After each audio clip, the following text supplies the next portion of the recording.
हम और आप दिगंबर जैनाचार्य विरचित जैन व्याकरण कातंत्र रूपमाला का अध्ययन कर रहे हैं। कातंत्र रूपमाला के द्वितीय सोपान लिंग प्रकरण हमारा चल रहा है और इसमें नपुंसक लिंग में उकारांत शब्द हमारे बीच में है। पूर्व में हमने वस्तु शब्द के रूप जाने थे। अब हमारे बीच में उकारांत मृदु शब्द आ रहा है। मृदु माने कोमल। यह मृदु शब्द भी भाषित पुंस्क है और भाषित पुंस्क होने के कारण इसमें तृतीय आदि विभक्ति से दो दो प्रयोग बनेंगे, एक नपुंसक लिंग में और एक पुल्लिंग के समान।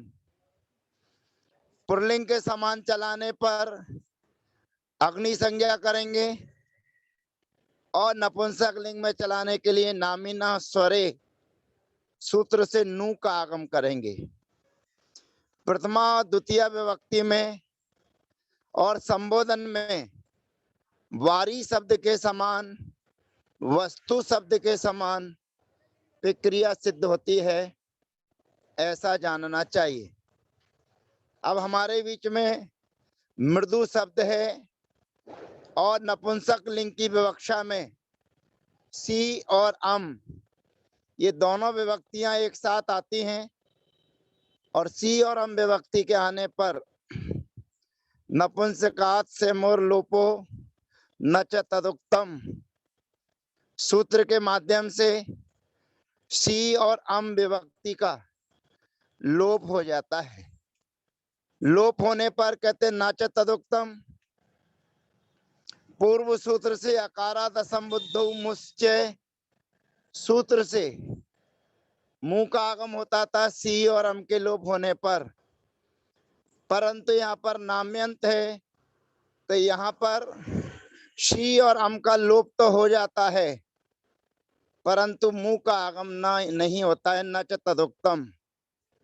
इस प्रकार से मृदु ये पहला प्रयोग हमारा सिद्ध हो जाता है। द्विवचन में औ विभक्ति लेकर आएंगे। औ रीम सूत्र लगेगा। औ के स्थान पर ई आदेश किया जाएगा और ई आदेश होने पर यहाँ पर औ स्वर विभक्ति है, सूत्र लगेगा नामी न स्वरे। नामी से परे स्वर वाली विभक्तियां हों तो नपुंसक लिंग में नु का आगम हो जाता है। तो नु का आगम होने पर दूसरा प्रयोग बनेगा मृदुनी। अब यहाँ पर ये ध्यान रखना है, मृदु में रिरी है और मृदु में रिरी होने के कारण मृदुनी। यहाँ पर रिरी है लेकिन रिरी के बाद में दा तवर्ग का व्यवधान है और तवर्ग का व्यवधान होने के कारण ना को ना नहीं हो पाएगा, तो दूसरा प्रयोग बनेगा मृदुनी। अब जस और सस विभक्ति हम लेकर आते हैं। जस और सस में सबसे पहले उसकी घुट संज्ञा की जाती है, जस ससोसी। जस और सस की नपुंसक लिंग में घुट संज्ञा होती है। यहाँ पर जस और सस की घुट संज्ञा हो जाने पर अगला सूत्र हमारे बीच में आता है जस ससो। नपुंसके के बाद में जस ससोसी। जस और सस के स्थान पर शी आदेश होता है और जस ससो नपुंसके से नपुंसक संज्ञा हो जाने के बाद अब जस और सस के स्थान पर शी आदेश हो गया। शी में सकार का अनुबंध हो जाता है, ई मात्र शेष रहती है। अब ये ई जो सी जस और सस के स्थान पर हुआ सी आदेश है, इसलिए घुट संज्ञक है। और घुट संज्ञक होने के कारण यहाँ पर नाम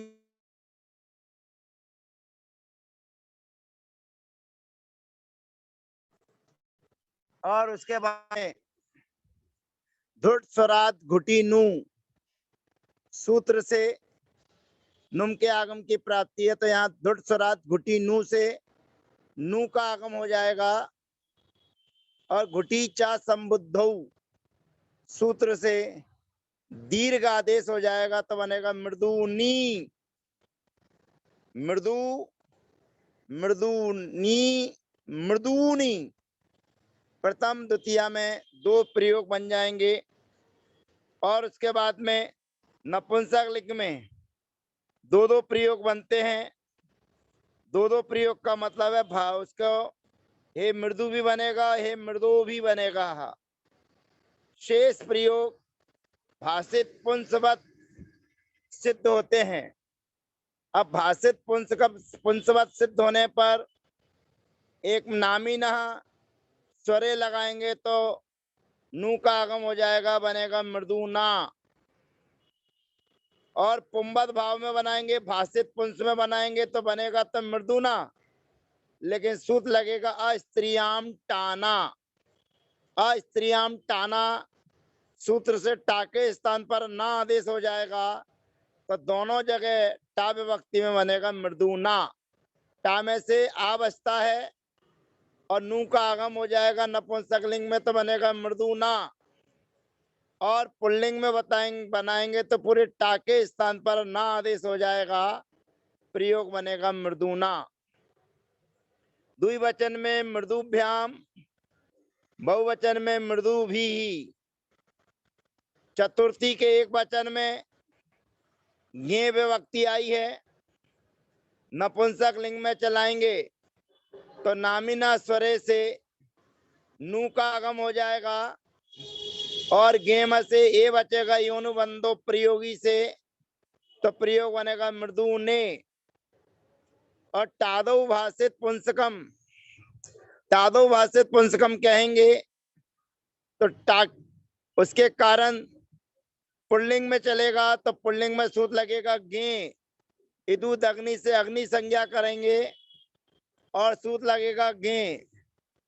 गे सूत्र कहता है कि ई के स्थान पर ए होता है, ऊ के स्थान पर ओ होता है। अग्नि संज्ञक ई के स्थान पर ए, ऊ के स्थान पर ओ, गे विभक्ति के होने पर। तो यहाँ पर गे विभक्ति है और गे विभक्ति के होने पर ऊ के स्थान पर ओ आदेश हो जाएगा, मृदु धन ए। यहाँ पर सूत्र लगेगा ओ अब, और ओ अब के माध्यम से दूसरा प्रयोग बनेगा मृदु मृदवे। जैसे साधवे बनाते थे, कविये बनाते थे, ऐसे मृदवे। और इसके बाद में मृदुभ्याम मृदुभ्य रसकारी और रेप रेप शोर विसर्जनिया। पंचमी विभक्ति में घसी विभक्ति आएगी, घसम से अस बचेगा और नामिना स्वरे नपुंसक लिंग में बनाएंगे, नू का आगम करेंगे, ना बचेगा, ऊ का अनुबंध हो जाएगा और घसी में से अस बचेगा, योनुबंधो प्रयोगी से अस बचेगा तो आ उसमें जुड़ जाएगा, तो बनेगा मृदुना। अब टादो भाषित पुंसकम करेंगे तो यहाँ पर घसी घसोरलोपस्य, घसी घसोरलोपस्य कहता है कि अग्नि संज्ञक ई के स्थान पर ए आदेश होता है, ऊ के स्थान पर ओ आदेश होता है। तो यहाँ पर ऊ के स्थान पर ओ आदेश करेंगे और घसी और घस के आकार का लोप करेंगे, और घसी और घस के आकार का लोप होने पर प्रयोग बनेगा मृदोह रेप शोर विसर्जनिया। मृदोह, फिर मृदुभ्याम मृदुभ्य। षष्ठी में भी इसी प्रकार से मृदुना नपुंसकलिंग में, और भाषित पुंस होने से पुल्लिंग में मृदोः। फिर षष्ठी के द्विवचन में नपुंसकलिंग की विवक्षा से मृदुनो, और भाषित पुंस करेंगे तो व मुवर्णः, सूत्र लगेगा व मुवर्णः।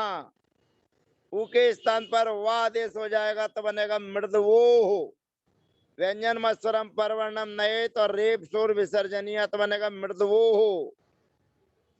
अब यहाँ पर आम विभक्ति आएगी, आम।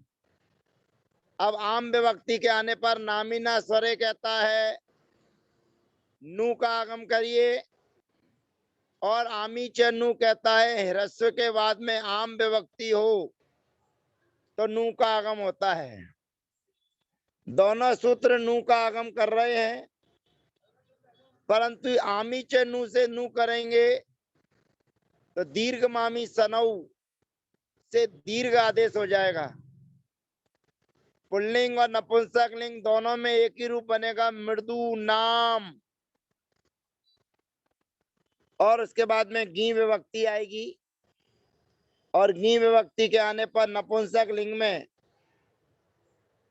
नु का आगम हो जाएगा नामीना स्वरे से, और गी में से ही बचेगा तो व्यंजन मत्स्वरम परवर्णम नये लगाएंगे तो बनेगा मृदुनी। अब टादो भाषित पुंसकम करेंगे प्रयोग तो सूत्र आता है गिनऊ स पूर्वाह। पुल्लिंग में गिनऊ स पूर्वाह, इदुद अग्नि से अग्नि संज्ञा करेंगे और गिनऊ स पूर्वाह, अर्थात अग्नि संज्ञा उकार के स्थान पर और गी इन दोनों के स्थान पर औ आदेश होता है औ, और औ आदेश हो जाने पर मृद धन औ व्यंजन मत्स्वरम परवर्णम नयेत प्रयोग बनेगा मृदौ। उस विभक्ति में नपुंसक लिंग की विवक्षा में मृदु नो और पुल्लिंग में मृदवो हो व मुवर्णा सूत्र से बनेगा मृदवो हो। और शुभ विभक्ति के आने पर नामी कर परः प्रत्यय विकारः गमस्तः शी समनु विसर्जनीय शांतरोपी सूत्र के माध्यम से दंत सकार के स्थान पर मूर्धन्य सकार आदेश हो जाएगा और प्रयोग बनेगा मृदु सु। इस प्रकार से मृदु शब्द, मृदु माने कोमल, प्रथमा द्वितीय और संबोधन में बारी शब्द के समान, वस्तु शब्द के समान, क्योंकि वस्तु उकारांत है तो वस्तु शब्द के समान प्रयोग चलेंगे, परंतु तृतीयादि विभक्ति से ये टादौ भाषित पुंसकम वा ये विकल्प से पुंबद हो जाता है टादो टादी ता आदि विभक्तियों से, तो वहां से दो दो रूप बनेंगे, इतना अपने को जानना है। इसी प्रकार से पटु, इसी प्रकार से लघु, इसी प्रकार से गुरु, इन शब्दों के रूप भी जानना चाहिए। अब आप सोच रहे होंगे गुरु माने गुरु, तो यहाँ पर गुरु माने जो आपको शिक्षा देते हैं, आपको ज्ञान देते हैं, आपके पूज्य होते हैं, वो यहाँ पर गुरु मत लेना। गुरु का मतलब होता है भारी, तो भारी कोई भी हो सकता है, इसलिए विशेष विशेषण के अनुसार टादौ भाषित पुंसकम वा लगाएंगे तो इनके दो दो रूप जानना चाहिए, पुल्लिंग में भी और नपुंसक लिंग में भी। परंतु प्रथमा द्वितीय और संबोधन में जैसे वस्तु शब्द के रूप चलेंगे वैसे ही इनके रूप जानना चाहिए। इस प्रकार से उकारांत शब्द की सिद्धि पूर्ण होती है। अब दीर्घ उकारांत शब्द खलपू हमारे बीच में आएगा, खलपू। और नपुंसक लिंग में जो भी दीर्घ शब्द आते हैं उनको ह्रस्व हो जाता है, स्वरो ह्रस्वो नपुंसके, तो खलपू शब्द को भी हम ह्रस्व करेंगे लेकिन इस खलपू शब्द की चर्चा हम अगले सत्र में करेंगे। आज हम मृदु शब्द के माध्यम से ह्रस्व उकारांत शब्दों को पूर्ण कर रहे हैं। दीर्घ उकारांत शब्दों की सिद्धि हम अगले सत्र में करेंगे। तब तक के लिए जय जिनेन्द्र, वंदना, सबको यथायोग अभिवादन।